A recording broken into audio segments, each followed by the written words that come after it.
Hello and welcome back, everyone. This is Hambbage, and I'd like to cordially welcome you to another play session of Hardcore Vanilla Minecraft. Glad to have you here, and in the spirit of IRL Day 5-4, may the 4th be with you. So let's start launching the world up here, and we'll kind of chat as we get going before we dive really deep into the game. So, couple things. First off, I make no apologies. I literally just finished some lunch. Seriously, took a last bite and a cleansing sip of my drink, and am back at it right now. So any hiccups, that kind of stuff, muted burps, I apologize for in advance, but we're on a time crunch here. May the 4th for me is forevermore going to be linked up with. This is the day I get my second vaccine dose, and I'm really excited about that. Can't wait to be fully protected, I guess, or as protected as can be against the ravages of the great COVID. We don't want that. So that's coming up here this afternoon. Like I said, I just had an early lunch, and will. Depending on the length of the episodes, if this one gets carried away, we get into something and keep pushing on. We may just have one longer one here, or I may do a couple little quicker ones. With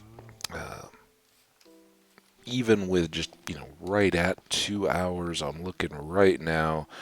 That would still give me an hour or so to get mentally prepared and go the 10 minutes it takes me to get there. So, but you don't want anything to go wrong or get in trouble. So what are we doing today? As of the last video, which is currently loading, and it is a cold sweat,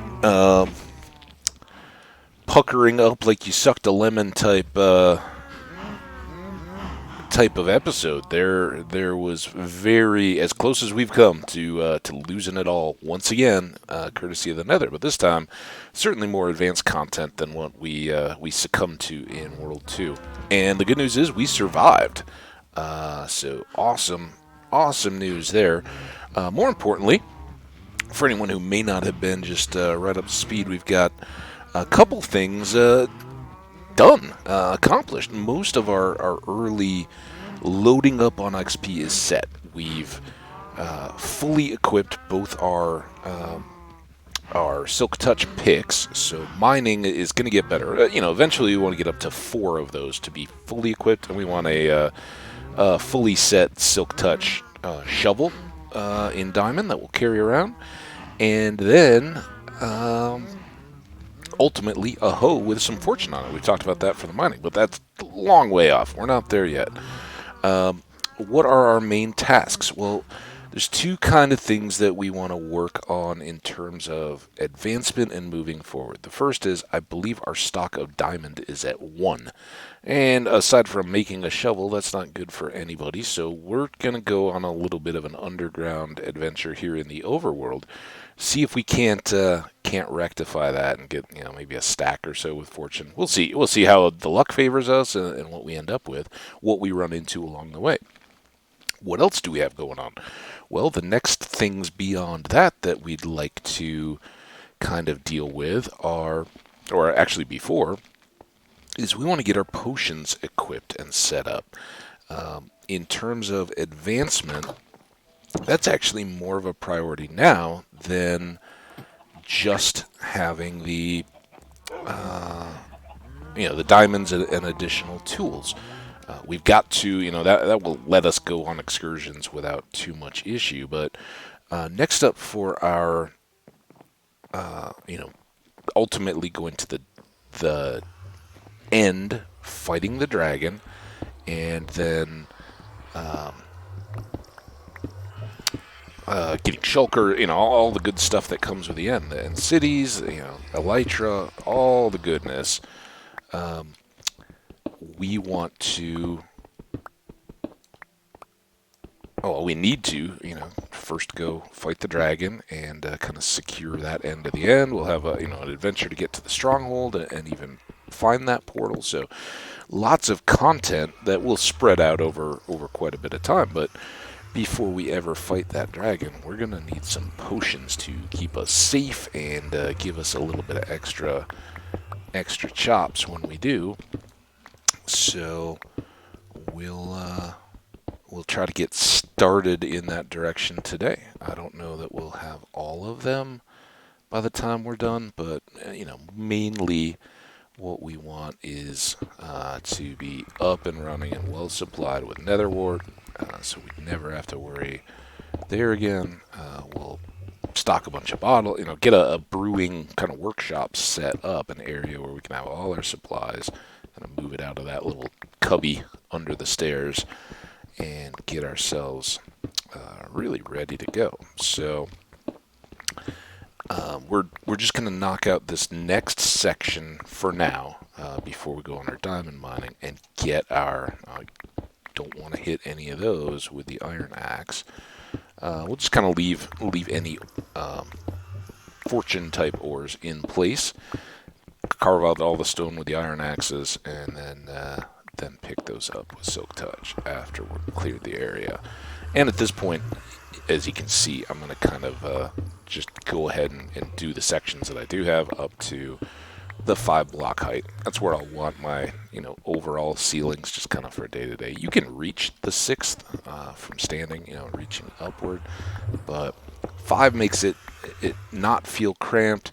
You can lift and have light above shelving units without with some end cap type decor around them, cabinetry work, I guess you could call it, that will kind of hide those and make them look a little more seated, and do all that without having to risk bumping your head while you're running, which even if it doesn't do damage, does break your momentum and slows you down a little bit. And anything that we can do to avoid that is certainly welcome. So yeah.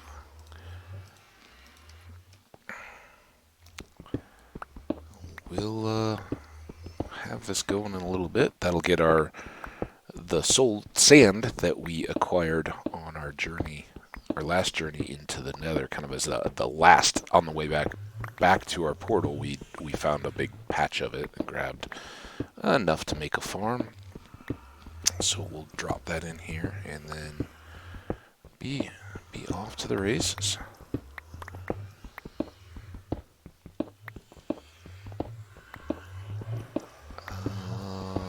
So, what else are we going to talk about as we go adventuring today? Aside from, it's kind of my whole day and kind of leading up to it, as I'd said, this is more or less back to back. I recorded yesterday, and that was the day that we've done the Nether stuff IRL, so not much discontinuity there. But yesterday had been another rainy, cold day, and at least today it's kind of partly cloudy, but it's bright and fairly dry, so I can definitely get out and enjoy it.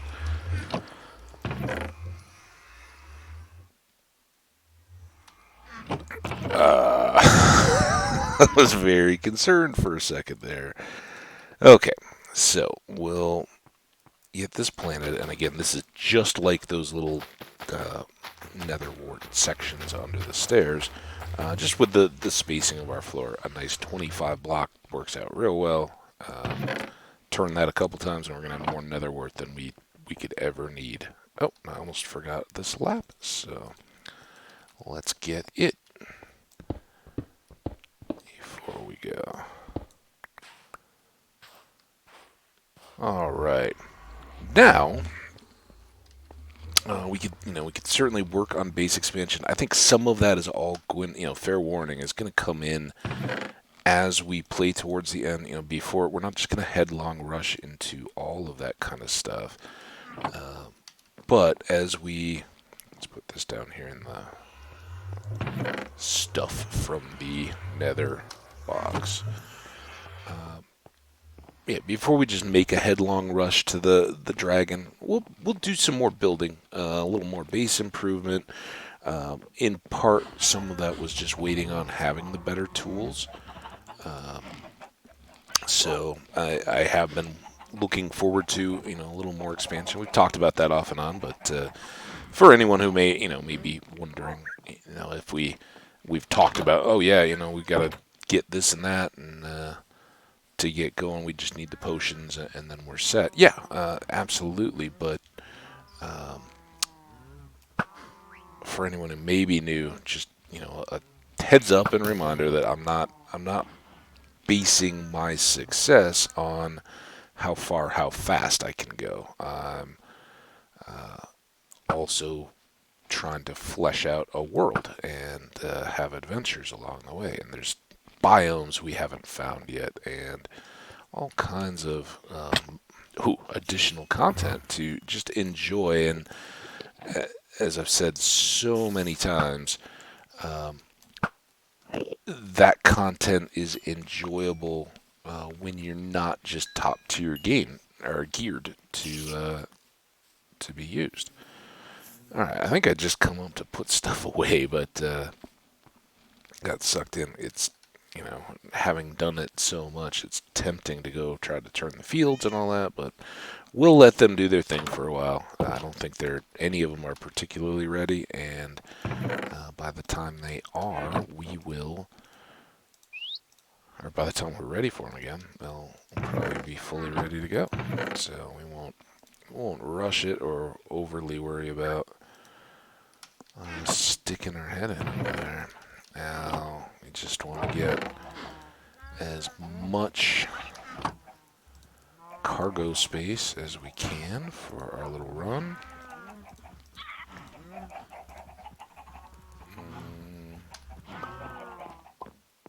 Real happy that I was getting you see little spinny hourglassy thing on my mouse there. I don't know if that picks up on the video or not. It certainly wasn't directly at the game. It doesn't seem to have any negative effects, but all right, so here we go. We'll just swap that, use up the iron while we've got it, and then we'll get going, see what we can come across. And the hope is, now that we have the full efficiency and the full unbreaking, that our additional mining will kind of go unchecked. I think for this run, I'm just going to run on this line. I don't even know if this is on. What I should do is line it up with torches. Let's actually do that. And of course we have one right here. We'll just go ahead and use this as our kind of surveyor's line. 2, 3, 4, 5. And get ourselves marked. That's kind of a new cardinal point, right? That this is what we measure off of. We're going to press out this way. Again, this is going west, and our outpost is kind of northwest. It wouldn't be awful to have an underground passageway out there, but we'd avoided any of these directions in the past because we were afraid that ocean raining down on us would be more than we could handle right at the beginning of the game. Now we're very well equipped for that, so it should move along quite nicely. And we'll just hope for some goodies as we go. And I think on this one, we'll take any and all.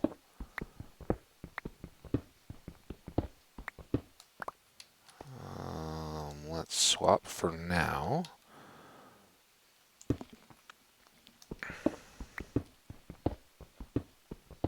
If we've used this up and switch back over to the diamond pick, then we'll... And I like I said, we'll take any and everything, but until we really have to start toggling back and forth between the picks. We'll just kind of leave them. If we can use this one up without having to switch back and forth too much. And I could swap the shovel, but as soon as you do that, you're just likely to run into dirt or gravel or something that you need it for. So rather than overthinking or playing around with the inventory too much, we'll just go until here, where we have to pull out the diamond pick.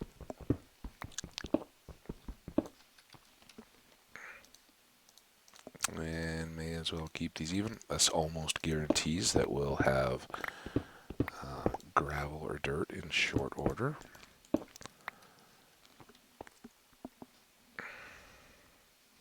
One more here. Nope. Here.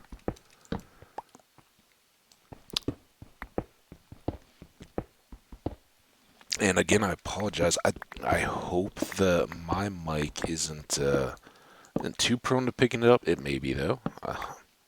Wow. Yeah, as I was saying, the game's running fine. No worries.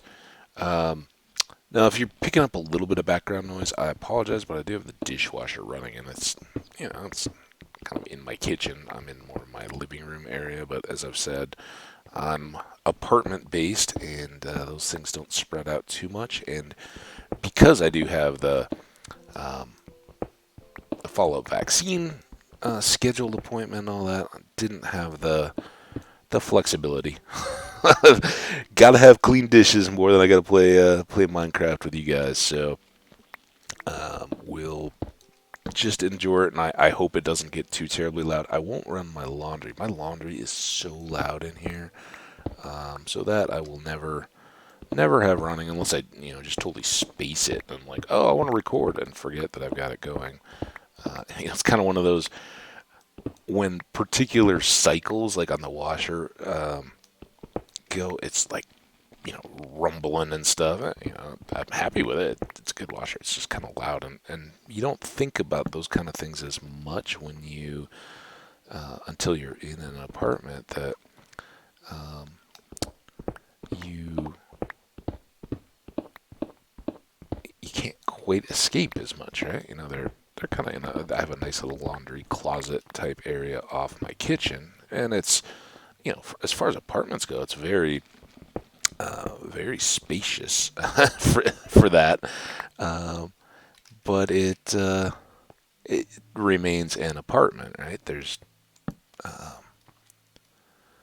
no separate laundry room, it's closed away. Now I can go into other rooms and kind of close the door and try to minimize that, but it's still not there. And my dryer, depending, if you have like jeans or something that have like the metal rivets and buttons and all that, you can get that rattle in your laundry.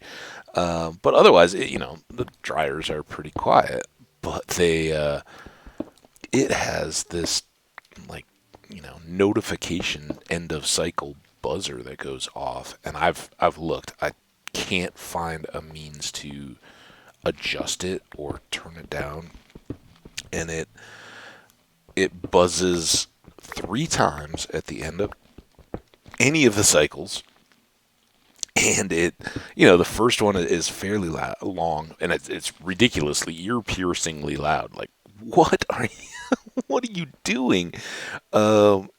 But it does that, and then it does 2 more after, and they seem to get longer and longer as it moves through these 3 notifications. So if you aren't like up to run and turn it off when you go, by the 3rd one, it's like, oh, my ears are bleeding, just stop.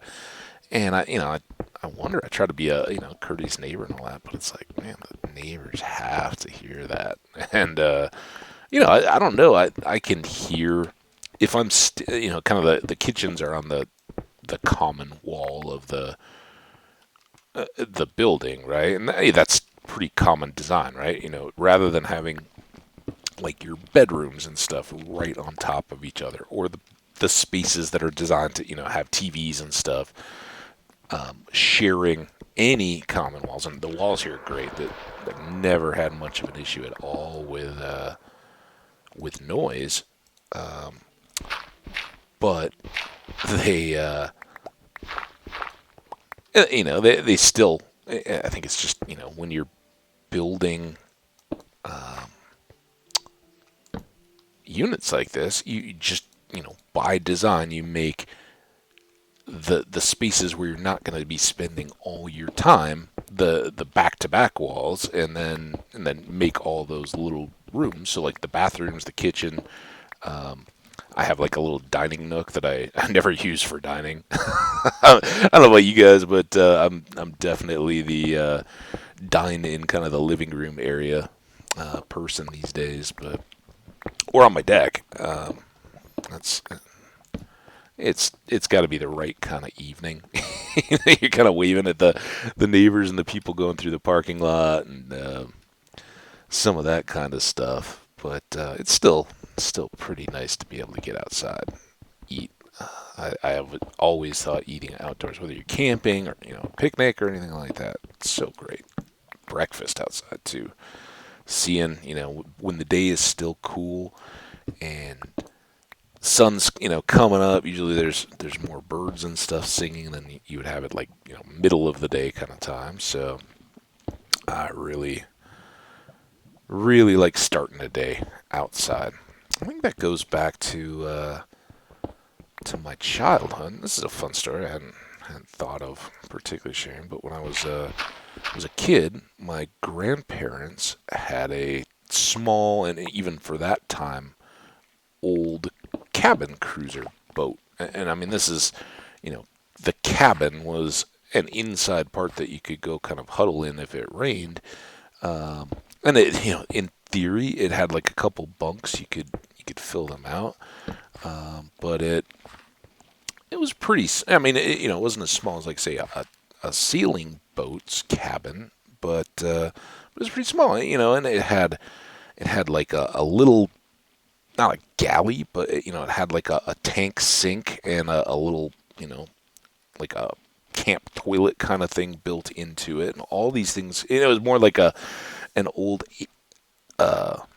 airplane toilet that when we were really little they would use in emergencies. But basically it was don't use that, right? We don't want to. We don't have to clean it and maintain it and all that. Just wait. We weren't out on the ocean or anything like that. It was you weren't ever that far from a bathroom. But with toddlers and stuff, it was certainly handy, I'm sure, for them. But yeah, this had been my grandparents' boat when my mom and my uncle were little kids, and when my sister and we had two cousins, both, we were all, my sister was older than me, and my younger cousin was younger, so between their ages was about 8 years, and I had a cousin that was right around my age, right in between. So we were all very, very consistent children in between the two families. But we had a lot of fun together growing up. We were a fun group, and we would go out, pile in. There were 10 of us, right? My aunt and uncle, my grandparents, my parents, and the 4 of us kids. So we'd all pile into this boat. Again, not a huge boat. We could all fit. It wasn't, I don't know that 10 adults would have necessarily been really comfortable on it.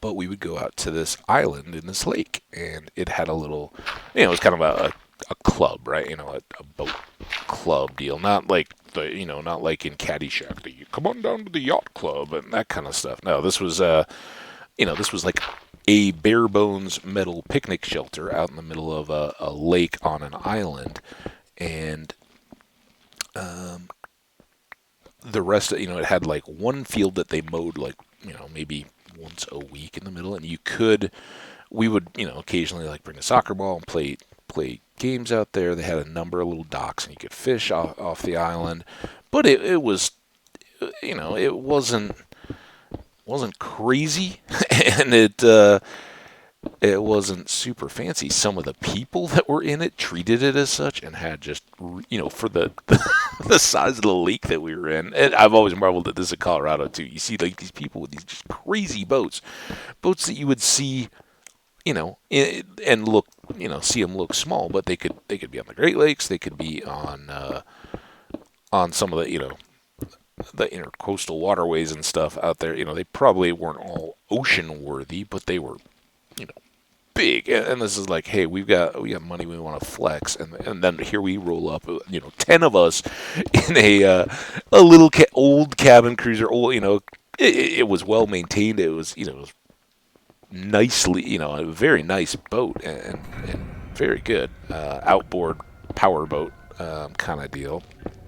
Um, but I mean, it had been probably, I think they got it new back in the day, but it had been new when my mom was a kid, and by the time we'd come along, it was a fairly old model boat. There was new stuff coming out left and right, but we had a blast on it. We'd roll in, and while a lot of people used it, they'd like go out and either stay on their boats or camp on the island in tents and stuff, we would just go out on weekends for breakfasts. So we'd kind of load up the cars, and it felt like hours, but it was probably like a 20-minute drive out there from home, and then you'd get on the boat, and you had to go on the boat to the island, and that was a little trek. And so when we got out there, my grandma or my mom or my aunt or somebody would, the adults would get cups of coffee. We'd probably have like some orange juice or lemonade or something like that while we were riding out there, because again, may have, as little kids, I don't know, they may have given us like some little bit of food just to tide us over until we got there, little stomachs and all. But on the boat ride over, we'd have like donut holes or something like that to just kind of snack on while we were waiting. And then we'd get out to this island. All the kids would get, just go run. You're on an island. You can't get into trouble. Try not to fall in the lake. And that's when we play soccer. There was a little bit of woods part of it. There were areas of beach type stuff, and lake weed and all that kind of stuff. So we had, at the various ages, we and our parents and everybody used it differently, but we felt like we were on like a treasure island adventure at times. Just like, oh, we've got this place, and most of the people there were. There were other little kids that we would play with occasionally, but a lot of times we had it to ourselves. The other people were older adults as well, and they'd be playing backgammon or cards or something on this pavilion where everybody ate, and they'd do pancake breakfasts for a fundraiser, to keep pay for the guy that mowed the lawn or whatever. I don't know what they were doing, but all that kind of stuff was done, like maybe on the holiday weekends around the 4th of July, and so we'd go out for pancake breakfast, and we'd always just bring out a pan and a camp stove, and cook up eggs and hash browns and stuff like that to go with it, whatever was right for that kind of thing. But fun memories, man. They're never far from mine, highlight life kind of stuff, but it's fun to talk through them and kind of think through the whole deal as you're even you guys don't share that same connection, but just sharing the memory of those in this format is kind of fun to relive and explain a little bit. So I hope you guys have family traditions like that. I know, not every family either wants to or has the time to do that. That's, ours was very unique. It wasn't, it isn't something that everybody has. And again, we were in the upper Midwest. We weren't on the coast. That may be much more common. If you live on one of the Great Lakes or I don't know, on the coast somewhere, that kind of stuff may be much more common. But for us, it was pretty unique to do those kind of things, especially for a breakfast. And then for people that don't know, in the Midwest, there's lots of people like boating and fishing and hunting and all the rest of that kind of stuff. We didn't. I've said I'm not a particular fisherman. We fished a lot out there. Particularly, we had these little. When we were very little, our grandpa would take us fishing to just a lake by his house, and we'd take bamboo poles that just had, they were just drop line poles. There was no tackle per se. They were a long stick of bamboo, and he had, enough line to kind of fish into the water, and that was wrapped up around the pole, and you would, walk that down to the lake with him, and you'd put, like, I think a lot of times we used corn as bait, or that would be another big deal, and half the fun for me as a kid. Okay, you guys go dig up worms, and then we'll go fishing. And so we'd go probably turn their garden. I don't know what other than, they knew kids loved playing with bugs and worms and all that kind of stuff. And so we'd go digging for the worms and get a bunch and use those as bait. And we'd catch, just little panfish, bluegill. Okay, here we go. Bluegill and crappie and sunfish and all those kind of things were our main targets. Okay, now this should contain us a bit. Keeps us set there. Hopefully get.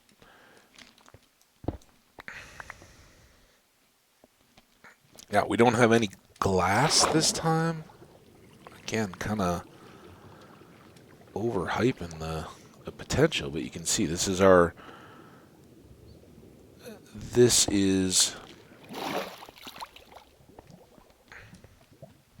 scene when it comes to underwater mining. We want to see if there's anything that's of great interest to us, and we want to replace those. I mean, frankly, we probably don't, but I think we'll come back with some glass to really deal with this. As long as you have a secure, easily accessible air hole, now, as much as we talked about the danger, now it's kind of nice that you have visible areas of what's going on. Okay, that got weird. Let's get some more air. I don't know why it... Was there another hole? Oh, I guess it was just there. I don't know why it... Oh, maybe it was sucking me down on the deal. So... Looked like that was going to go all the way up to the open air, but maybe not. Alright, more O2.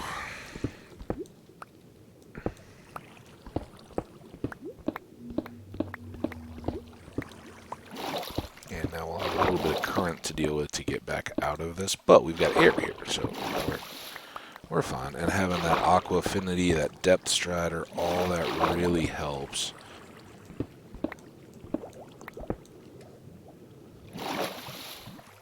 Keep it manageable when you're trying to fight that current or bounce around down here, all that good stuff. Loads of good XP on all this, though.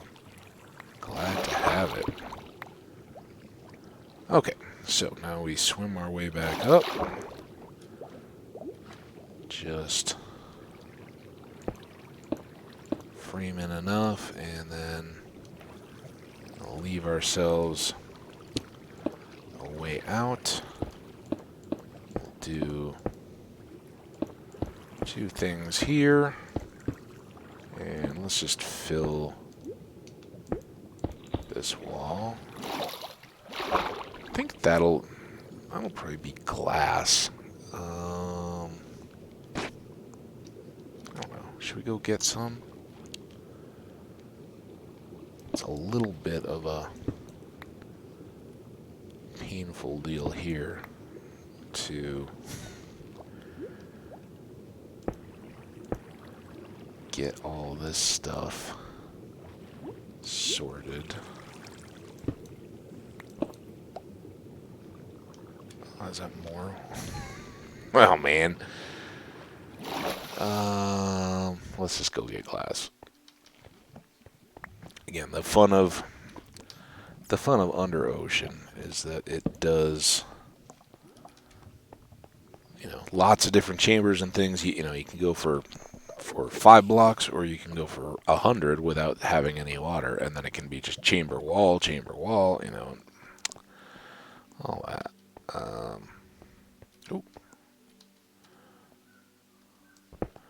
But notice how little, we've just been kind of cleaning stuff up, but notice how little of this pick we've used. It's hanging in there like a trooper. So, aside from just, massive, like, sandstone harvesting and all that, and that we can do too, and we can kind of, once we have more, we can keep, in fact, I usually do keep nether quartz as an XP bank. I've shown, I don't know that we've had any in this world, but the bottles of enchanting, which are, kind of just liquid XP that you can find as treasures, and then just, they'll help either repair your elytra or give you a little XP boost to your person.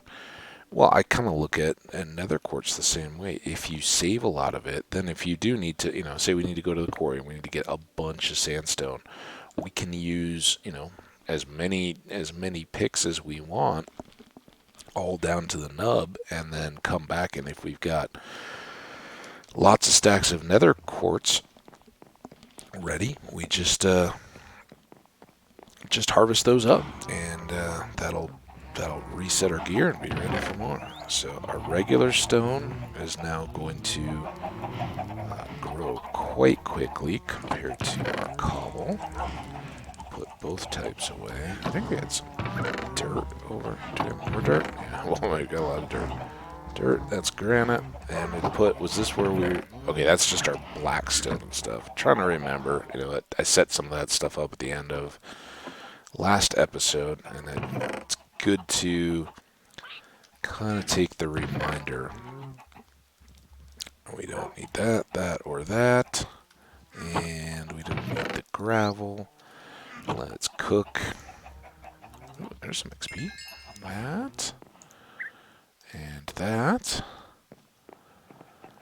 Put these away. And again, we'll kind of build up some gold. As I've said, I'm fully committed to using up a bunch of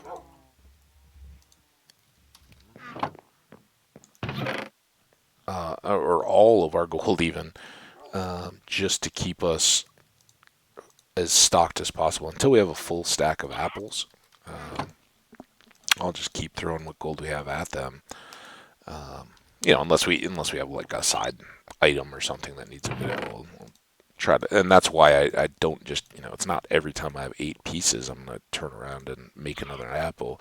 But as I have a stack and some change, and I may use it all the way down, but it's nice to have a little surplus laying around. Okay, let's leave these. We don't need them just yet. As I said, our tools don't need the fix. It's not going to suddenly make us ready to enchant a whole new pick, so let's try to remember where we put the glass. I guess it's outside. Still daytime.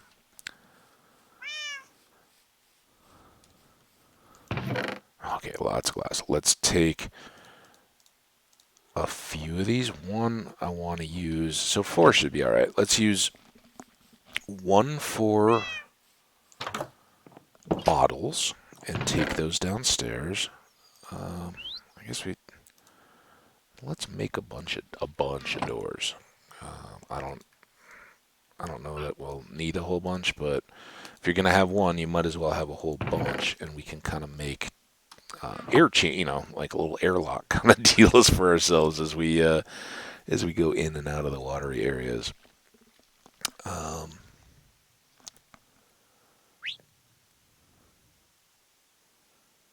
Now, is that it? What else do we need? We're gonna make bottles. I didn't forget that.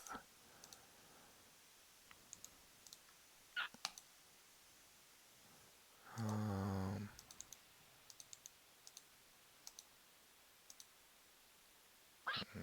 okay. Oh, that's enough. 60's good. So we'll put those down in our soon-to-be potion section.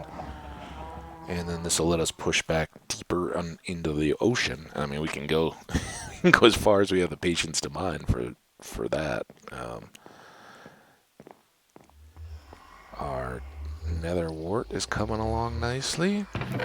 Drop off these bottles. And now here we go. And our mining should now that we're not juggling iron tools, or at least the pick with the diamonds. One, the wear will start to show a little more on the diamond pick, but on the opposite hand will move much more quickly. So I'm going to take a sip of my drink here.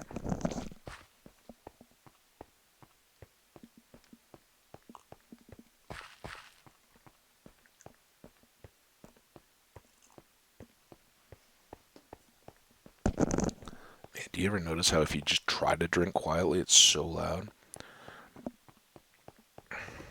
Sorry if there was any noise there. I kind of inadvertently ended up like slurping on it as I just take a nice little soft quiet sip. Okay.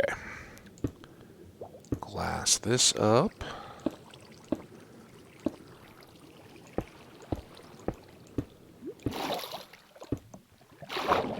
And then we just need to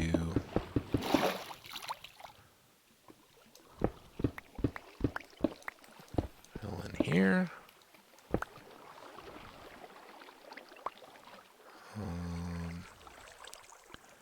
Fill in here.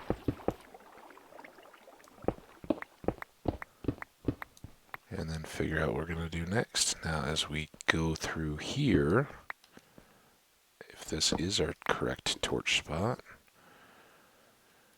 6, 1, 2, 3, 4, 5, 6. A little bit more light.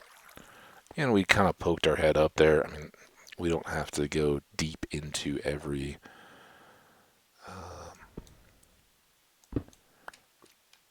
wet cave now.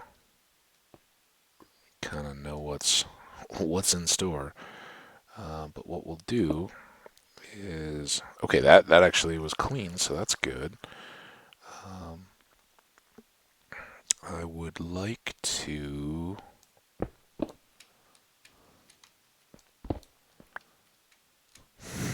a little piecemeal move this up, get in here. So we're opening into more ocean. Oh man, we should have got lights. Let's go get some. Sorry, that was a huge oversight. But now we've got some lights we can put out around here, and that'll let us see, for one thing, if there's any diamond or anything underwater that we have quick access to. And, really it was all concocted because now I have another chance to sip some of my coffee. So, be right back.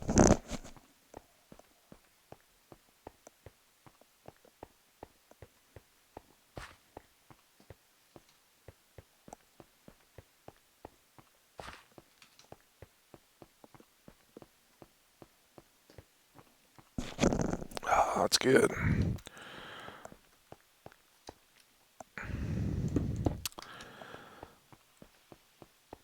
So in my downtime on the rainy nights that were chilly and reminders that we're not that far out of winter, and here in Colorado, at least for another couple weeks, we could get a surprise snowstorm. So that's always a little bit humbling, maybe. I don't know.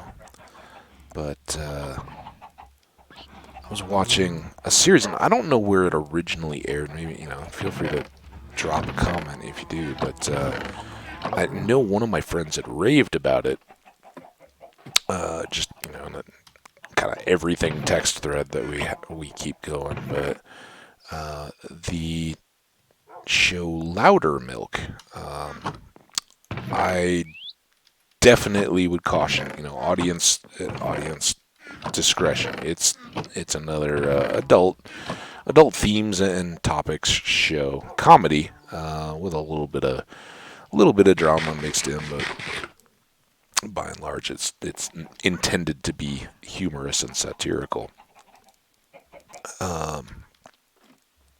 in its scope. What did I do with the? It must be down here. What did I do with the glowstone? So yeah, I didn't know much other than I recognized the name from somebody having said it was good, and it just showed up in Prime and was like, oh, watch Louder Milk. It's seasons 1 through 3. So I don't know it. I think it was 17, 18, and 19. It may be over. For all I know, it's those are just the ones that they brought, and there are others still going. What on earth did I do? Did I put it out in the building supplies? I'm sorry, guys. This is crazy. But one, I wanted to kind of show how glowstone works underwater, and two, I want to be able to see if there's anything out there. Torches obviously don't work real well in that setting. There we go. Sorry for all that extra nonsense. Hey, what are you doing, friend? I really didn't want to get into picking up extra junk. Did I just get 5 pieces of zombie flesh? Good old looting 3. That's what it'll do for us. Okay. Back down. Again, all part of the conspiracy. Once I get in that tunnel, it's another sip of coffee. I'm going to be so caffeinated here in a second.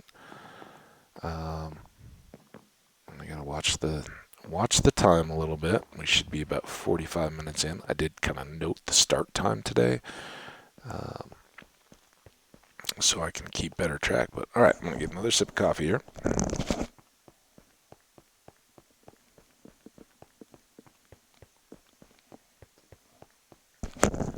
And then and talk about Louder Milk, and really more indirectly things that it ties into for me, entertainment wise. Like I said, it's kind of a comedy, a little bit of relationship drama type stuff, all that, but primarily it's comedic, darkly centered around substance abuse support groups, and I think that's something right out the gate that is one of those things that comedy can kind of help quite a bit with, and I knew I had a friend who worked in a recording studio that ironically was run by a deaf man, and he was awesome. Do all this, and again, for people who may not have had this contact, that there are that for deaf people, music can still be very enjoyable in the sense that it is vibrationally sensible. So they can. Now I go. That gets a little tougher to see. Oh, come on. You get a lot of time, but yeah, once you start lighting up all the areas around, it can get tougher to find your way back home. You got to kind of keep an eye out.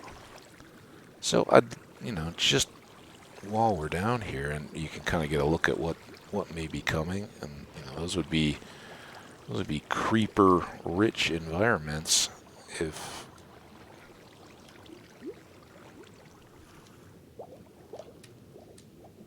Come on. If not for the This is what I wanted to do. The up and downs are what kind of get a little... Now, one of my... Was that even broken? I'm trying to get over here and harvest some of this stuff. So I haven't seen any diamonds, and I've never used this as so much of a mining system that I can't recall if I've ever... Why did I just go like Dolphin Gracie down here? That's a technical term, by the way. You know what? Let's do this until we're ready to finish out the tunnel. That'll help. So there can be drowned. We want to react quickly if tridents start flying left and right, but you can well imagine that before we had the aqua affinity and the respiration, this kind of mining just wouldn't be possible at all. We'd be endlessly trying to return for air and then start over, go back the other way, that kind of stuff. Go this way. See what we got. One more of our lights that hit the grass. I was kind of want to put it out a little bit more. Very dangerous with the gravel. We had mentioned, or I've mentioned, the seafloor is a great source of gravel if you're equipped and can kind of manage it well. It's a great place to get set up for gravel mining. Whatever.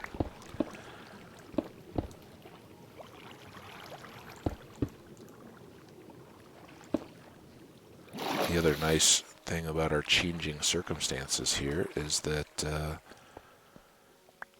we no longer have to worry about breaking glass if we're using it in construction. With our Silk Touch pick, that's not a major concern. 1, 2, 3, 5, 6.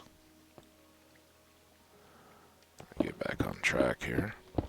So it looks like we got a lot more wide ocean coming up ahead of us. But yeah, this is by and large what our glass undersea tunnel aquariums will look like. Here we go, more of the fun. Got to drop at least one after you set up a block, then it'll flow down into it. Go recover your torches and place them again. 1, 2, 3, 1, 2, 3 here. Leave that one for now. Up, up, up. To get over your little water break.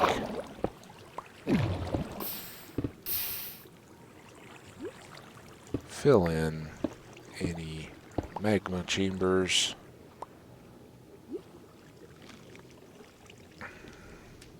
Man, there's so much coal everywhere. I want to make progress, but I also want to grab it.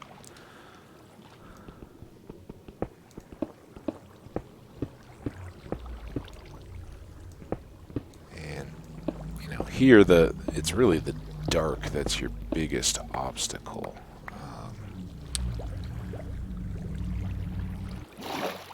Where you don't have creepers that are going to do massive amounts of damage, and your biggest threat will likely be coming out of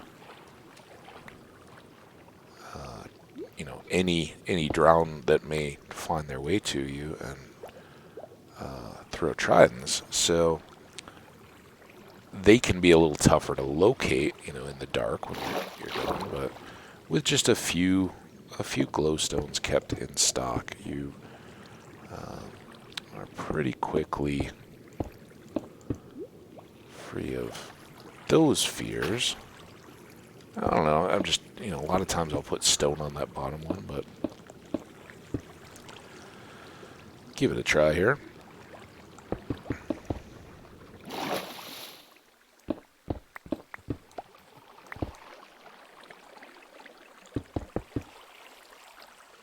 until we're clear.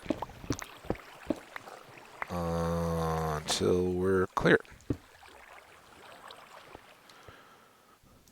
Then we can get that. Boom. 1, 2, 3. And back on track. So it does, it kind of breaks up the long, boring runs of mining for sure.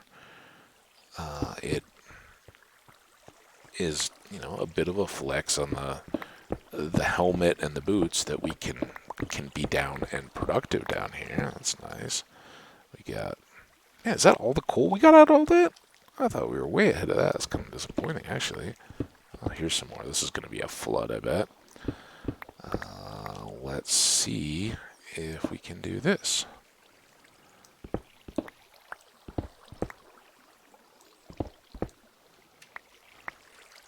Yeah, we're not underwater anymore.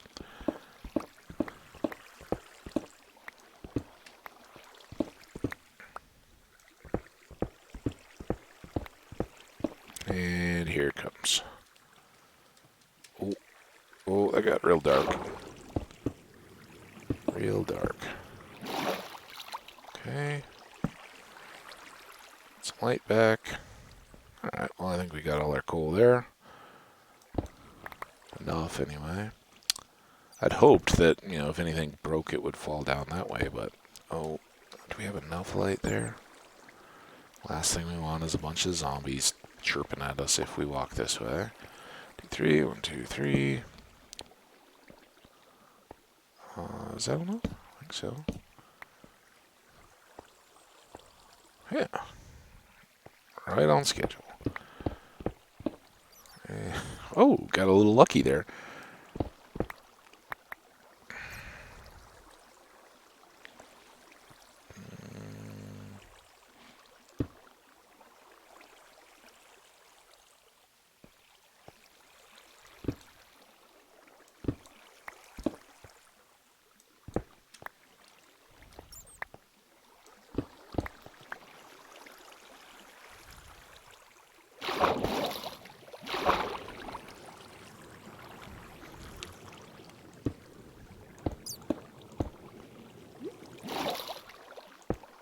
Oh, okay.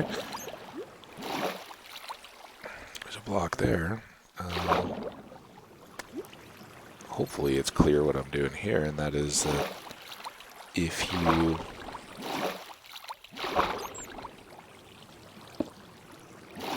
have the opportunity, it's certainly preferable to just deal with all this before you really get to it. What? That's wild. Does that mean that there could be creepers coming from up there? Wow. We're going to have to use one of our lights down here, I think. But I did just want to set that up. Now,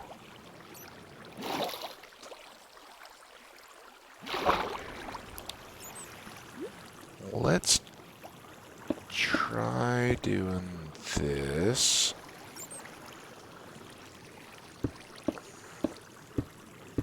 I think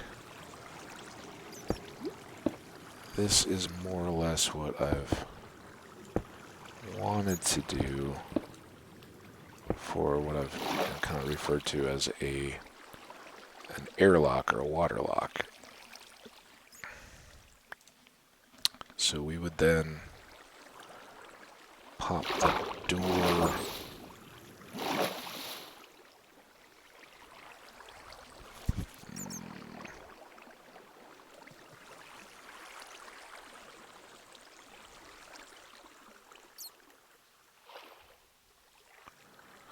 So the first thing is you can put that up. That can now keep us dry, and we can have an airborne torch. Oh, that did it. Oh, that's great, because it is now blocking the water from flowing here, even when it's open, I think, right? Yeah, perfect. So exactly what I wanted to do. Good. So now we have access out to there. We can go out and play in this canyon and not have to worry about getting flooded out too much. And I think we've got at least another section here that we've already dealt with, which is very nice. So we can kind of, work out in advance without just having to constantly be flooded. So with our door done,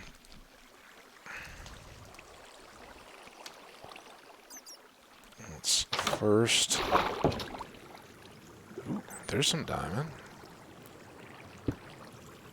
Get some light around. I don't know why that's so non-wet.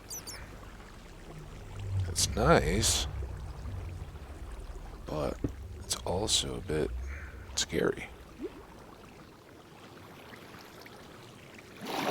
Like, why is all that so... Oh, I didn't want to do two. Why is it so dry? And will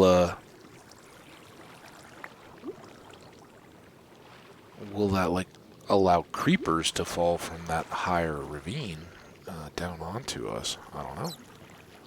But I know I want these.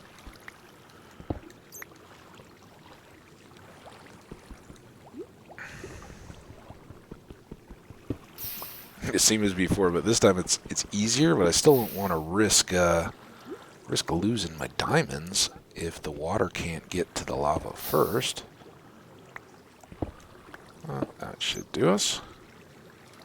That's 4 more. We just run over back to our little doorway. We don't even have to go through it. We can just gobble up some air, be back for more.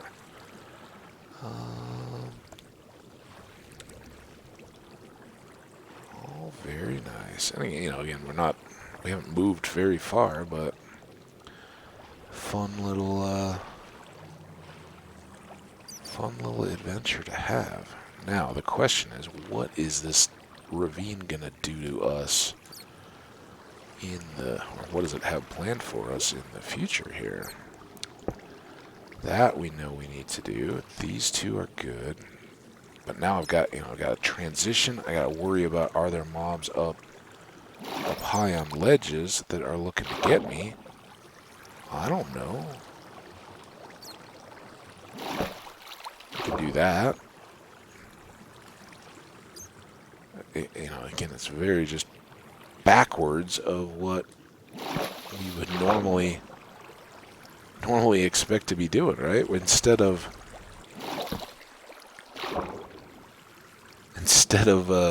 being in the air and riding waterfalls, we're trying to stay in the water and just poke ourselves out into the...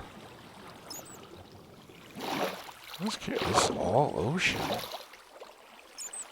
Just so creepy. Get me back to the... Oh, see? See?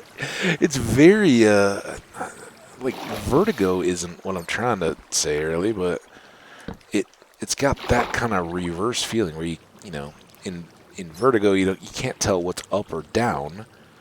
Everything seems backwards. Well, here, it's tough to tell. Am I in water or am I in the air? Huh. I don't know. That was crazy. Awesome fun, though. Alright, let's go all the way up high here. On up there. Massive ravine. And it's so wild that then when we go back down the waterfall, it's like, oh, whatever. Alright. Very cool. And we got some more diamonds. Just take a look at where we're at. Our pick, again, is still just unfazed. Like, yeah, bring it. I got whatever you guys need. Now, that doesn't say much for our time efficiency. We're kind of flailing around down here, but...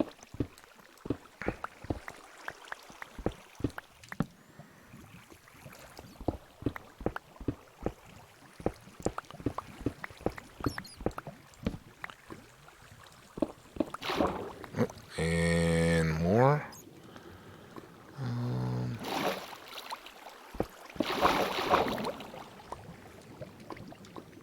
Go up.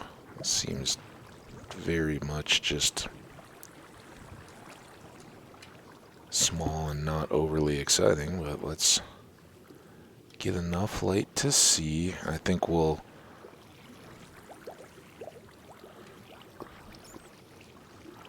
just kind of seal this one off.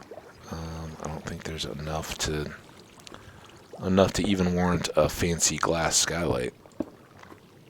That'll help us get back in to get air. Let's go get air.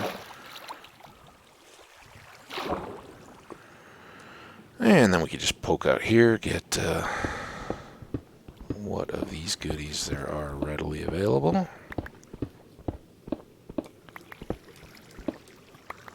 It's a nice little air bubble. If you ever do find yourself drowning, like you lost your way back to your tunnel, you can't, just like with say, early on when we've got an Enderman and I can't even see the walls well enough to know, and this is part of the problem, right? But if you just start going into a wall and just drop up one, you can make an air pocket. If you're in trouble, get in and get up. Try not to get lost from where you were coming. That can be a challenge, but you can at least get enough air so that you're not in immediate danger, and figure out a longer term solution, whether that's then building like a stairway up through the area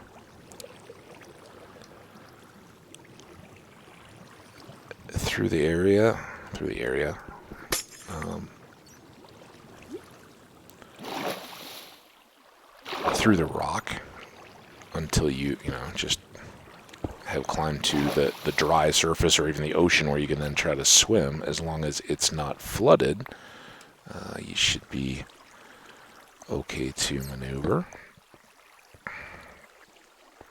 Working a little bit of dark here for a while.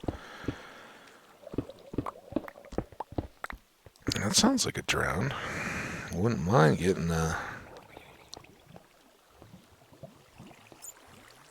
3, 4, 5, right? And 1, 2, 3, 4, 5, 6. Probably lose that one before too long here. I'm totally off of the setting, which slows down the counting a little bit. Apologize for that, but 2, 3. We'll reset here, get on cycle, and then it will immediately it'll flood again. We'll be back to oh, look at that, more diamonds. Woohoo!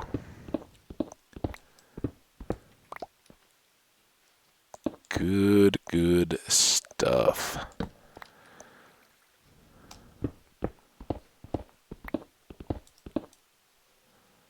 I just had the panic, the slide panic. And I just wanted to double check. I was looking at the clock and I was like, well, I think I'm just about over an hour. Yeah, not quite an hour and 10 minutes yet. So doing good. This is the danger time. This is when we find something so overwhelmingly cool that we forget all about time. And the next thing I know, it's like 2 hours and 40 minutes, and we get a long episode on our hands. But not today. I think I'm overly worried. Don't want to miss that vaccine shot. That's big time. One of the most anticipated events of recent memory. For you guys or your parents or your grandparents, anybody that's getting vaccinated, congratulations. I know for myself, I'm it's kind of that last nothing special wave, right? The people that, oh man, that was not what I wanted to do. The people who don't otherwise have, needs to be ahead of others are now ready to go. It's kind of nice. I guess I can use one more glass on the magma just to light it up a little bit. It's kind of cool. Ooh. Boo. did I check my inventory? That was the next thing I was going to do, is to see how much more room we have as we just keep plowing through blocks. The redstone's kind of nice like that. It gives you intermittent, or kind of at its own choosing, some light. When you're using it for contraptions and stuff, that becomes a little more regular and predictable, and it'll help you see whether something is active or not for a particular circuit. But down underground, when you first expose the ore, it usually gives off some light that can fade, and doesn't give you certainty about a assured source of light, let's say. So, but it's nice to have, when you are moving through and setting up your tunnels or whatever. Now, when we do fill up, one of the other things that I want to check is, I assume that we are out beyond our outpost, but how far out that is, and what we would have to do to cut across and make an elevator up to it. Oh, hey, more diamonds. That's cool. Let's just... I want to get torches as close as possible so I can kind of find my way back as it's going. This one looks, this looks awesome.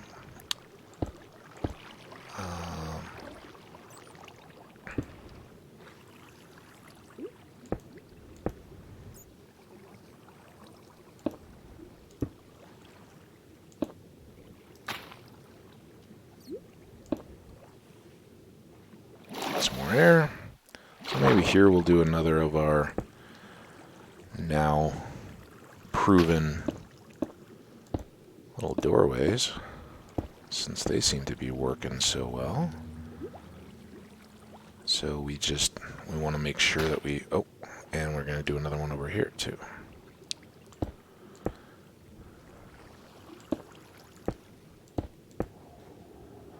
So before we place the doors, I think we want to fill back in with stone.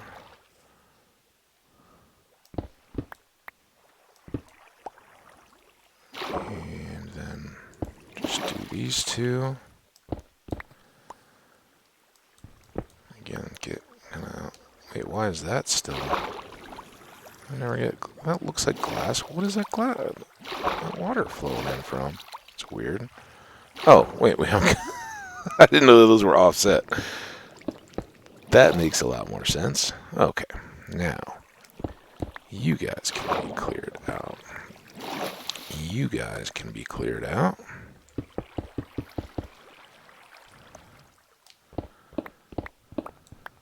No, that is still messy. I don't understand why. Break these.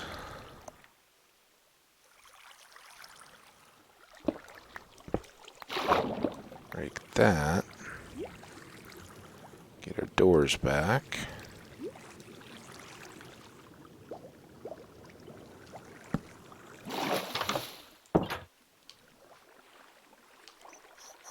Seriously, what is... Okay, it's just flowing in from out on this side.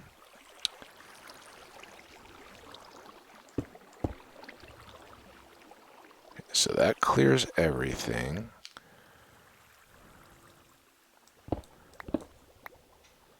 Those two now clear.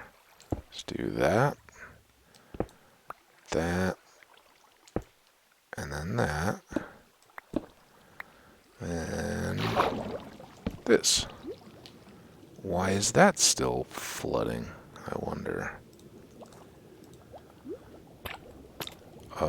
Fish? Fish suffocating without water. Okay. I think we're good there.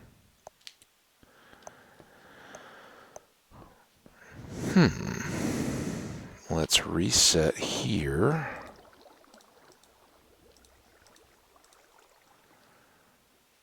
Get a couple of our lights out.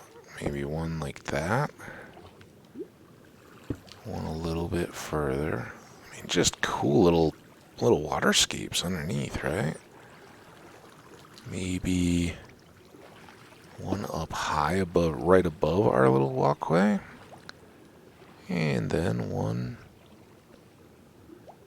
out somewhere this way. Alright. So then what, oh, that was the fish. You got cooked. So there we go. All the way out to the surface. In fact, let's... Another great advantage to... Well, of course it's going all night as we swim up. Alright, so we're out beyond. Yeah, we saw you. Now, how does he get to... There I was going to say, how does he get to swim up in the current? So we've already crossed... Oh, look, there's our... Well, that's a cool look. So, there's the village. There's the quarry. If I slow... There's the quarry hill. There's the lodge. And... There's Mushroom Island. Oh no, is that just the savannah? I thought I had Mushroom Island for a second. Oh, what I don't want to do is move too far while I'm fighting these guys, because I want to make it all the way back down. Town, lodge. I thought we had a momentary look at Mushroom, but maybe I was mistaken, and I was just seeing... Hey, those don't even look like savannah trees. Oh, bummer. Alright. Well, we'll just go back down. We can express down. Let the magma pull us, and then just pop our way free as we get down. Of course, that keeps our oxygen level good as we go. And we'll actually use that. I've talked about it. Some folks I'm sure are familiar with the water elevators. That have become possible in recent... There are a few releases old, but are definitely pretty cool mechanisms. And we can... that was part of the reason I wanted to get to potion making. Potions help let you set those up. You can do it with Res 3, actually. It's not too essential. So that's kind of cool. We get a lit up underwater deal. We are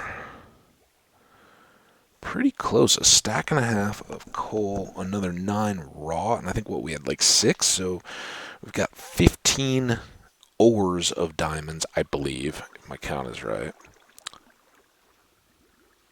And redstones XP, those will cook for XP. That's some XP. So lots of different sources there.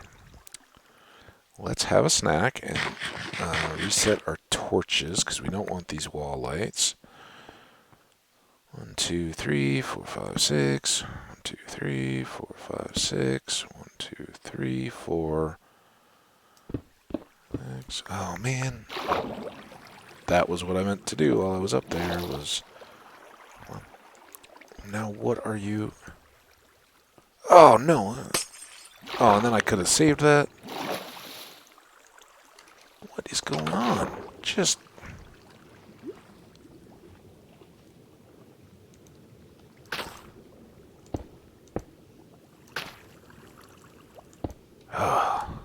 Alright, anything else obvious? I don't think so, right? We went all the way up. We didn't see any more obvious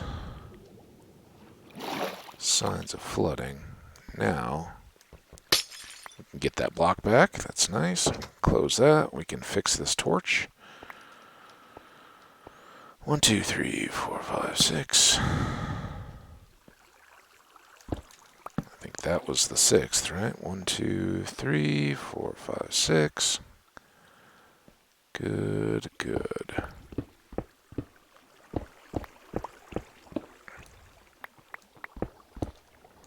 All right, now maybe we can make some time.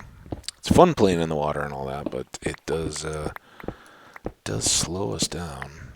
But you know, the flip side is I don't want to head back now. You know, just we're out here. We'll finish our run. But we've really got in.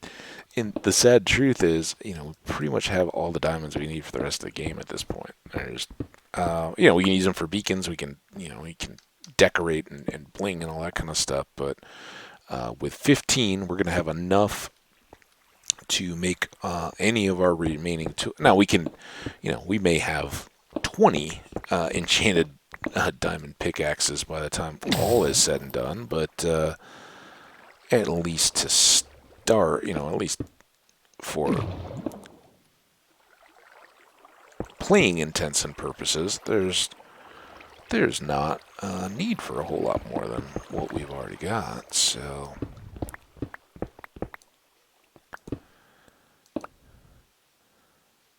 Jill, you.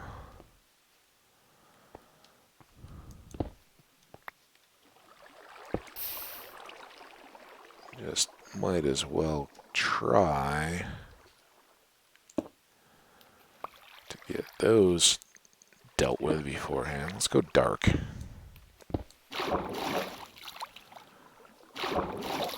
See how far we can push this. That seems to be under. Oh, there's a diamond. So we may actually be done with that. That was pretty painless. We'll see. It may all go away right here, but not bad. Maybe. But yeah, as I was saying, for all intents and purposes, we're set on diamond. When it comes to diamonds, we'll continue to pick up and gladly grab any that we see along the way. But from here on out, it's just going to be building surplus and diamond blocks and stuff like that. That we can use out of, but we shouldn't really need to just go on a hard target diamond hunt again. So that's kind of nice. Yeah, just something off to the side. Then let's count these back out again.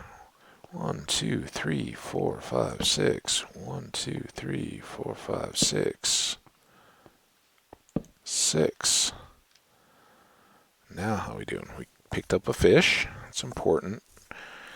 Anything on the brink of going or being combined that I haven't noticed? I don't think so. We'll just do one more or finish this out. 1, 2, 3, 4. Grab. Good. The game heard.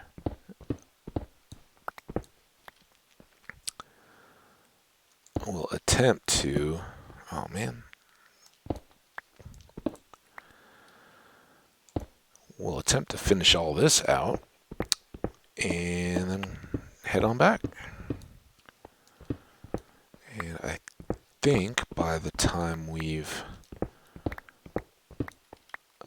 unloaded our gear, processed the fortune ore, we may be pretty well set on this particular episode's time. All right, well, you guys know the drill. We got a long way back. I'm going to try to line up the mouse so I don't keep losing the speed. And then I'm going to sprint while I drink coffee.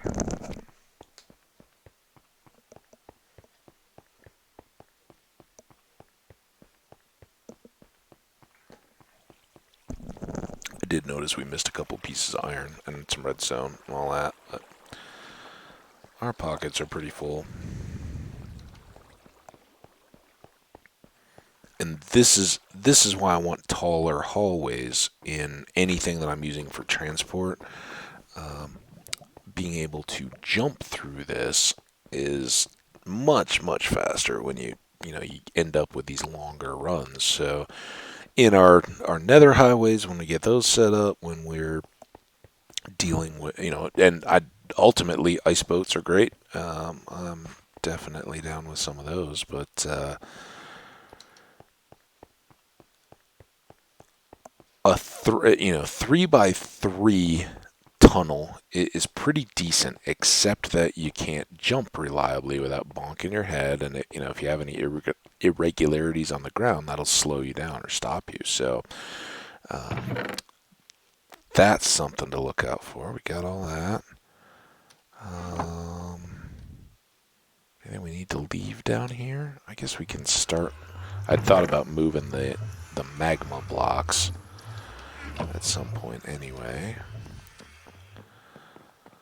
All right, let's go start counting our. It's like Halloween, the night after you've been out trick or treating. You got the pillowcase full of candy.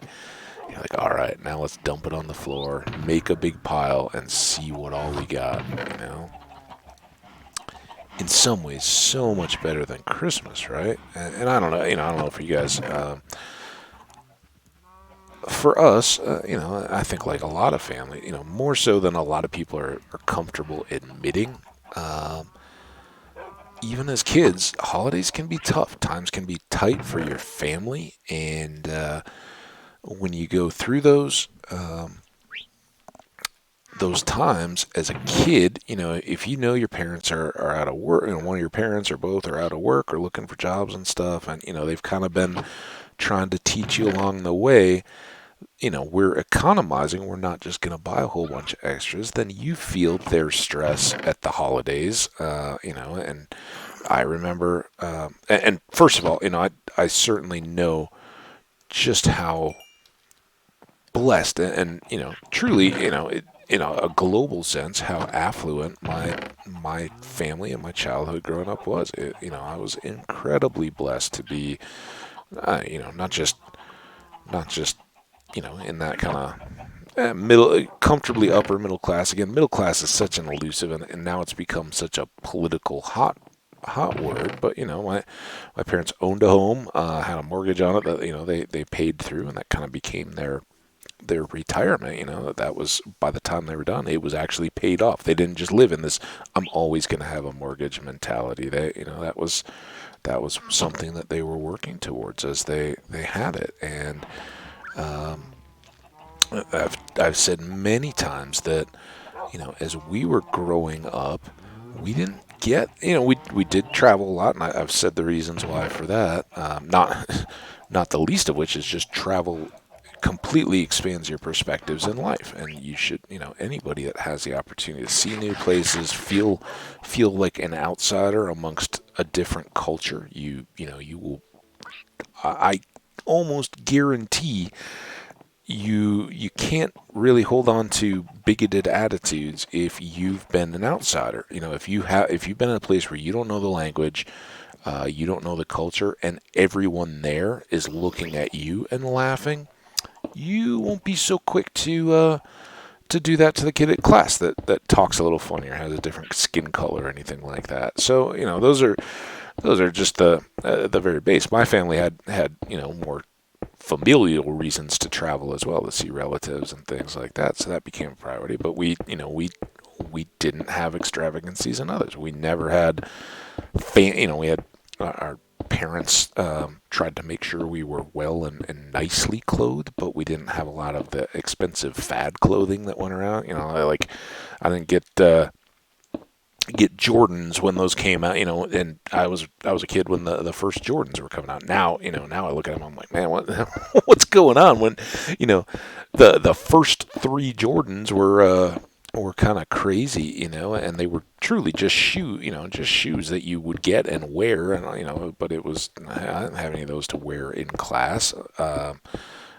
In fact, I was super happy when Chuck Taylors became popular. They kind of always seem to cycle through popularity, but I loved it when those became popular, because somewhere had them like, it was like 2 pairs for $30 or something like that. And this was back in the day, and so I could have like 4 6 pairs of different colors and mix and match and all that kind of stuff. Oh, it's so great. I had so many ridiculous colors of shoes. I know I had like an orange pair, a yellow, bright like lemon yellow pair, blue, white, black. Obviously black. You gotta have the blacks and the whites, the classics. So yeah, I mean there was a phase of all that kind of stuff, and they all each school year, but that was what I was kind of saying is when you're a kid, holidays, Christmas type holidays can be a little tough because there were certainly years where instead of, after Christmas talking to your friends and be like, oh, what'd you get? What'd you get? Well, we got some clothes and, in our stocking, it was, things that were just kind of necessities. And, my dad said at the time that, he was trying to show to us that that was all that stockings were for him as a kid. Santa didn't come and load you up with the most expensive and fancy toys. Santa brought you a couple oranges that then the family the family would split up, and toothpaste and deodorant, or if you needed if you'd asked for a new razor, at various years, and right, I didn't believe it's Santa when I needed razors, but those are the kind of things that went into stockings even when we were little kids in the more lean years, when our parents still wanted us to have fun and presents and those kind of things. The presents became necessary expenses instead of extravagances. And I'm not saying that there was ever a year where we didn't have a toy, but we didn't get a lot, and we didn't just when the for my age, even more than the video game consoles, the Ataris and all that kind of stuff. These little handheld mini arcade games became very popular, and they preceded Game Boys and things came after. I was probably late in high school or so when the first Game Boys came out. Something, I don't know. It's all very vague because I never had one. The first one I ever really extensively got a chance to play was in college. My roommate had one. Use it when I was supposed to be paying attention in class. So yeah, there was some of those kind of things. Oh, oh my gosh. Don't get lost talking your stories. I'm like, man, why do these stacks just keep refilling for me? I don't get it. I don't even get the stupid axe. Pay a little attention to what you're doing. It goes a long way. All right, we're kind of done in the diamond mining stuff. This is kind of going to wind down the episode, and I'm going to try to be a little more observant of what's going on around me. But as I said, I'm not going to worry about repairing this silk pick yet, because I want the XP for more enchanting. So I'll just go, but we'll try 3 strikes, and I would have had to just end the whole episode right there. I mean, sorry, 3 strikes. That's the rule. You're out. No. So what I kind of went on a tangent there, but yeah, it's something that kids I think are aware of and become a little defensive. The kids that get it, and if you experience this growing up, I hope you did. I hope your parents were loaded, and every Christmas through your youth, you got everything that you wanted on your list, and they never had to try and get you that approximately the toy that you were really wanting, but wasn't quite the same thing. But most of us can relate to. Yeah, Christmas wasn't always. There was some point when, as a kid, you understood that you don't just get everything that you ask for at Christmas time. That's not how it goes. And usually that hits when all the other kids at school, after Christmas, oh, what'd you get for Christmas? What'd you get for Christmas? And you're like, well, I got the sweatshirt. How does that look? And in grade school, that's a little tougher to deal with, but it builds character. I'm very glad it happened, and or that my parents didn't shy away from that, or put themselves or a whole family into debt to just try to keep up with the other kids in school, or the fads or anything like that. I think that's the greatest gift, one of the greatest gifts that they gave me. They gave me so much growing up. But yeah, I think that Halloween, in a lot of ways, was better than than Christmas because all kids could go out trick-or-treating. And, you know, you guys know, we always stayed around home. You know, for us, it wasn't go to the best neighborhood. I think that kind of came along kind of after I was growing up. Maybe some people were already doing it, but we weren't aware. You know, for us, it was as a little kid, I think it was go out with mom and dad, and we probably got like the plastic pumpkins worth. Everybody, you get relative, but as an adult looking back, your memories are more that, old enough to go have a sleepover at one poor set of parents' house, and they would endure having like a half dozen young boys all going out trick-or-treating, and we just wanted the place where we could all be together and have access. And I had enough kids around my neighborhood that was usually something you did from the neighborhood, right? And then you'd go, in those golden years of Halloween where you're just moving fast and it's all about the candy, and you've got a map in advance that you made, kind of treasure map style, but you like mapped out the neighborhood and what's the fastest route, and where are the parts where you go in between and all that kind of stuff. So we would do all that and then get back at the end, and the little mounds where you upended your pillowcase, and who's got what and who likes what, and the trades, and a few of the years it was that same kind of, I've talked about it, the Holiday Inn Dome and kids in hockey tournaments playing cards and stuff. Oh, the card games on Halloween night for candy as chips. Oh boy, those were big nights too. You'd put a scary movie on the VCR and enjoy it. Now, I want to look around and see if there's any skelly horse traps with the storm. That would be a highlight. I think we're well equipped to deal with that. I don't remember exactly how you trigger it. What, you may see the skelly horse appear, and then if you walk towards it, it'll get hit by lightning, and then the riders and everybody will show up. We'll see if we can. You got to see the horse first, right? It's a weird little windshield wiper noise.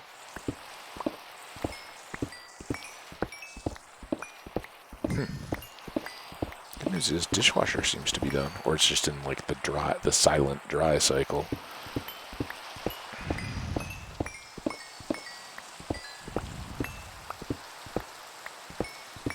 Okay. All right, we're on to let's. Can do these at least. Probably the diamonds too. Redstone we may have to reset on.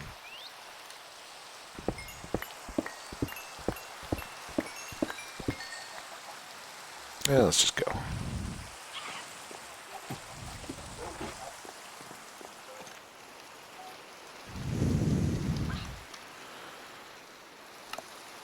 Remember when we used to worry about coal?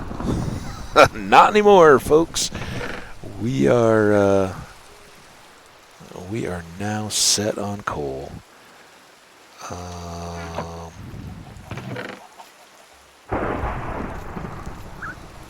Let's do this as well.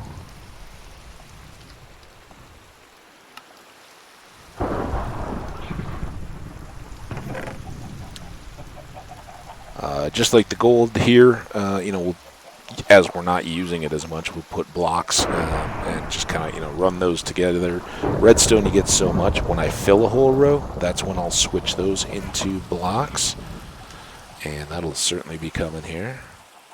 I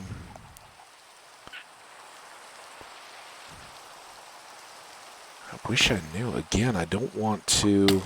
Hey! I don't want to waste the storm. It's funny that for the channeling advancement, that's one where you need to have a storm, right? It's something that's outside of your control, and so you can be fully geared up and just sitting around waiting when you're trying to get done. I'm gonna see if I can trigger. Oh man, look at that swarm! Oh boy, pick them off. Watch behind. S'more, I'm counting on you, man. No creepers, all right?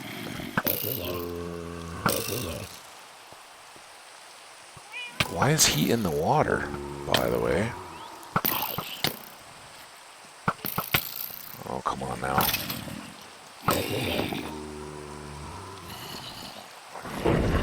Whoa! Dude! Oh, 3 of them? Hold up.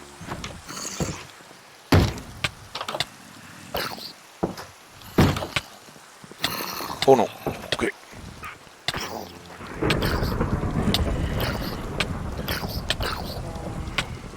What the? Oh no. Hoo hoo hoo hoo hoo. They are nasty. I'm glad I wasn't trying to just defend that outside. Alright. Storm time is danger time. I thought that was going to get real bad. Little guys with swords are no joke.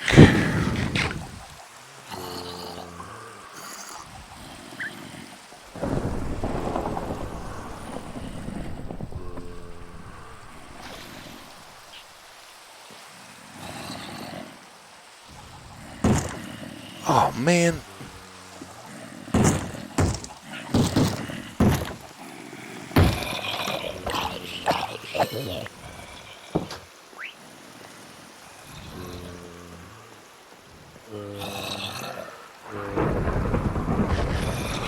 It's a scary, dark, and stormy night.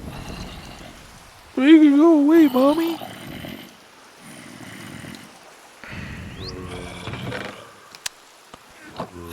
Well, this kind of throws up. Sorry about the continuity here. 142. This kind of throws off the continuity, or the continuity of the storm, the timing here.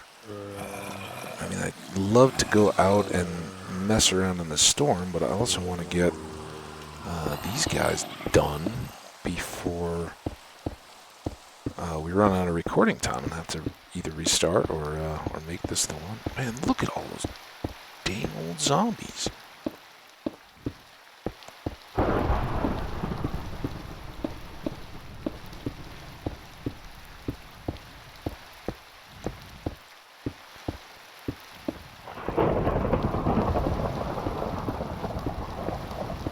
I do like the thunderstorms, though. And by the way, you know, this is absolutely the worst idea possible in the middle of a lightning storm. Do not climb up on a tower of anything.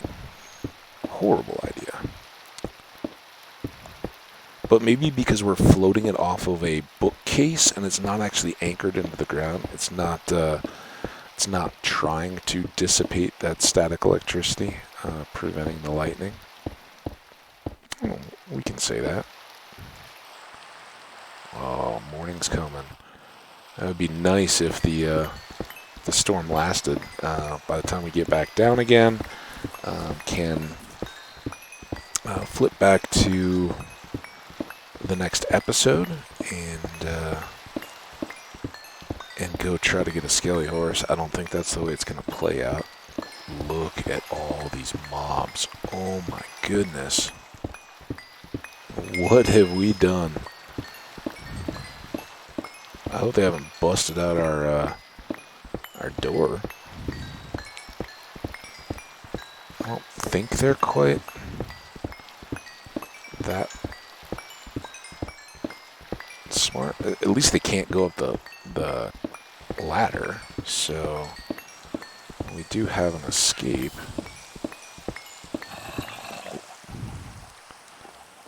One too many. Oh.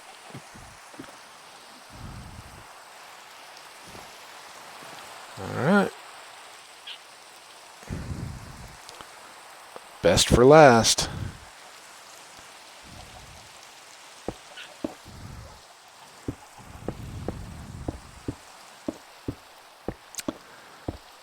What's our prediction? Over, under, let's say 48?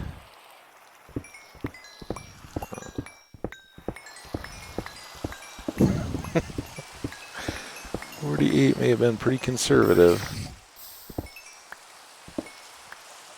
And that's almost your full stack of diamonds, ladies and gentlemen.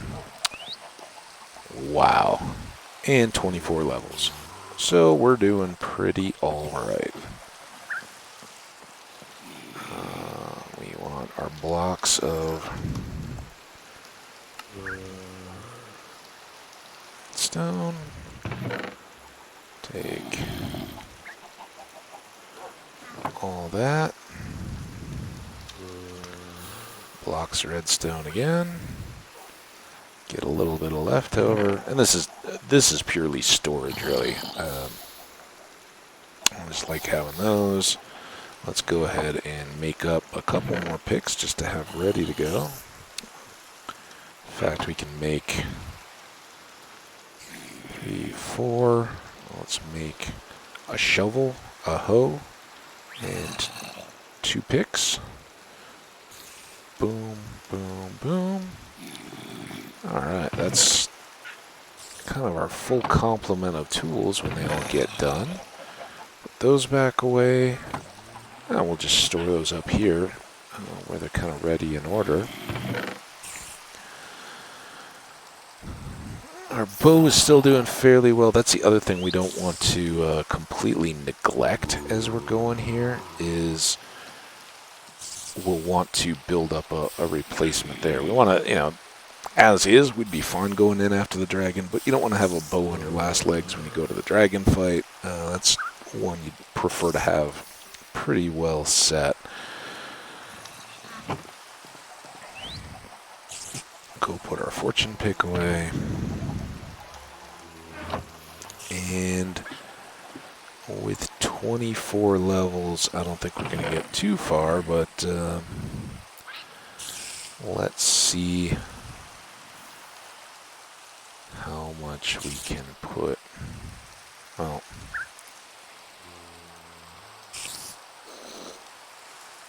mending, efficiency, and silk touch being our first 3. Let's see. Oh, no. Let's start there.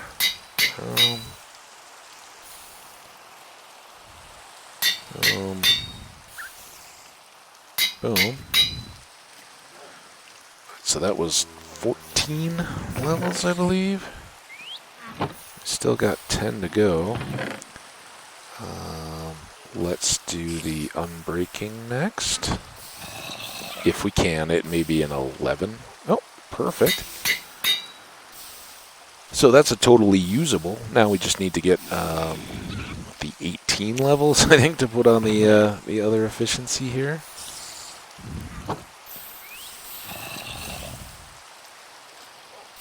$20 in this case. They vary a little bit.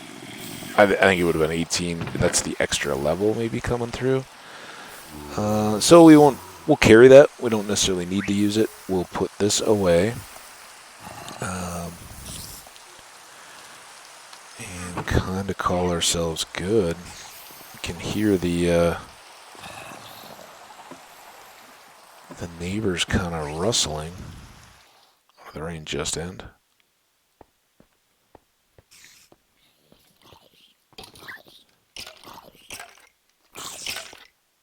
Oh, hey. What? Oh, that's uncool. Skeleton on fire decides to clip me with an arrow, I guess.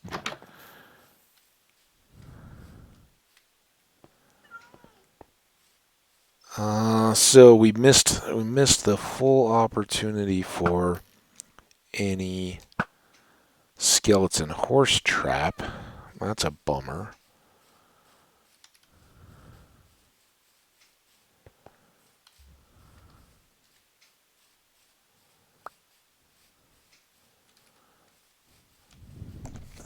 I even had a name. I'm not going to tell you guys because someday we may get a skeleton horse, but I have a name.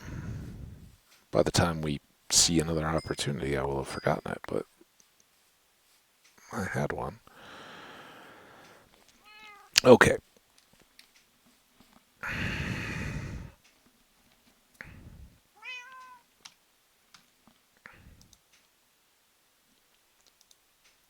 I think we are perfectly good. We've done some enchanting, got our levels back down.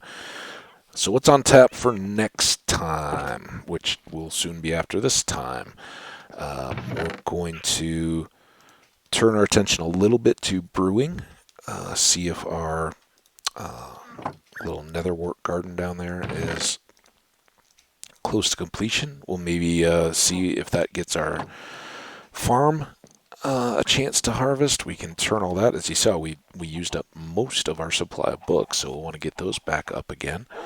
And I don't think the next episode is going to predominantly feed unless we do all that stuff and it goes so quick and we're just like, all right, now what do we do? I don't know that it's going to set up for a pursuit of the end. I know I've said we want to kind of slow play, but I don't know that that means we don't want to go try to see where our end stronghold is. If it's close, sweet. We're there. We can set up. It can take a long time in just digging around. That can be a full episode in the stronghold itself, just trying to find the portal room. So we'll see. But I think at least in part, it's going to be an around the base episode. So be warned. Grab some snacks or something that you can have while we're getting things done around here, and we'll certainly do more. I don't know that we're really going to try to do a building project in the midst of starting brewing. I think brewing is going to be kind of at the heart of it, but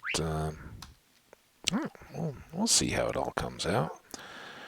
But for now, and as always, I want to thank you guys. I so much appreciate you stopping in. Hope you enjoyed the videos. If you did, please leave me a comment or drop a like to let me know. Subscribe if you want to keep abreast of the latest. I think these will, settle into a more regular schedule. We're just kind of in this early getting going mode, and it's so exciting to see progress being made and moving through a lot of these opportunities. So do take a break, though. I'm going to be in a little bit of a rush, so it'll be a quick one for me. For you guys, stick your head outside. Go for a walk. If it's daytime, if it's night, just look at the stars or listen to the rainfall, whether it's cloudy or what. But enjoy this world and take care of yourselves and others as we go along through it. Thank you once again. I really do appreciate it, and we'll see you next time. Bye.